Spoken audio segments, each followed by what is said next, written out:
রাজ্যপাল ইন্দ্রসেনা রেড্ডি নাল্লু আজ কাঞ্চনপুরের সীমান্তবর্তী ভান্ডারিমা খাসনামপাড়া ব্রু পুনর্বাসন গ্রাম পরিদর্শন করেন। তিনি প্রশাসনিক আধিকারিকদের সাথে বৈঠক করেন।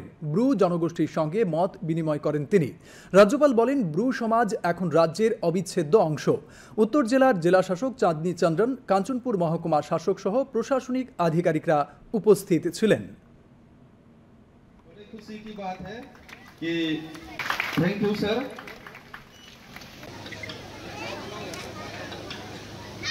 मोदी जी ने अपना बॉर्डर सिक्योरिटी बनाने के लिए खाली मिलिट्री बीएसएफ फोर्स नहीं, जो आदमी ये गांव में रहते हैं वही आदमी अपने बॉर्डर्स को सिक्योर्ड रख सकते हैं।